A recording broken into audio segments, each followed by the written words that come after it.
Praise the Lord. சர்வ வல்லமையுள்ள ஆண்டவருக்கு மகிமை உண்டாவதாக. இந்த சந்தோஷமான காலை நேரத்துக்காக கர்த்தருக்கு நன்றி சொல்லுகிறேன். நம்முடைய தேவனாகிய கர்த்தர் காலையும் மாலையும் கலிகூர பண்ணுகிற கர்த்தராக இருக்கிறார்.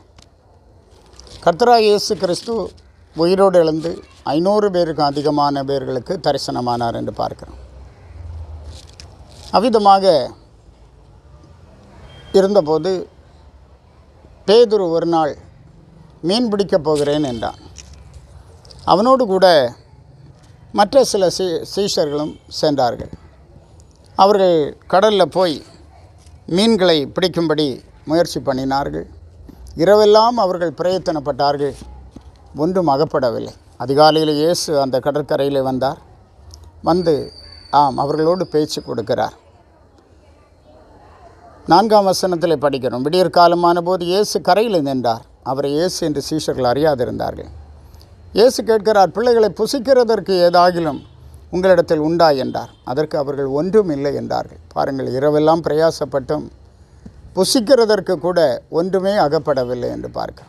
இன்றைக்கும் கூட அநேகர் இரவு பகலாக உழைக்கிறார்கள், எவ்வளோ முயற்சிகளை எடுக்கிறார்கள், எவ்வளோ காரியங்களை செய்கிறார்கள்.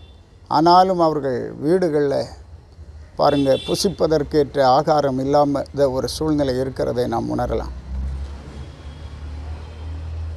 அந்த இடத்துல ஆண்டவரால் உங்களை விடுவிக்க முடியும், உங்களை தப்புவிக்க முடியும், உங்களை ஆசீர்வதிக்க முடியும், உங்களுக்கு நல்ல ஆகாரத்தை கொடுக்க கர்த்தரால் முடியும். எங்களுக்கு வேண்டிய ஆகாரத்தை இன்று எங்களுக்கு தாரும் என்று ஜெபம் பண்ணுங்கள் என்று சீஷர்களுக்கு கற்றுக் கொடுத்த ஆண்டவர் மெய்யாகவே அவர் புசிக்கிறவனுக்கு ஆகாரத்தை கொடுக்கிற தேவன் உங்களுக்கும் ஆகாரத்தை தர வல்லவராக இருக்கிறார். ஒரே ஒரு காரியம், நாம் ஆண்டவருடைய ஆலோசனைக்கு செவி சாய்க்கிறவர்களாக இருக்க வேண்டும். யோவான் சுவிசேஷம் 21ஆம் அதிகாரம் 6வது வசனத்தில் வாசிக்கிறோம்.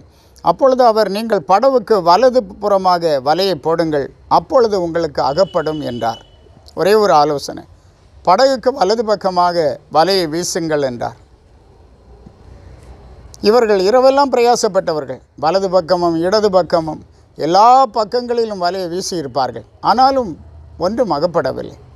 இயேசுவின் வார்த்தையை கேட்ட மாத்திரத்தில் அப்படியே அவர்கள் போட்டு திரளான மீன்கள் அகப்பட்டதினால் அதை இழுக்க மாட்டாதிருந்தார்கள் என்று சொல்லப்பட்டிருக்கிறது.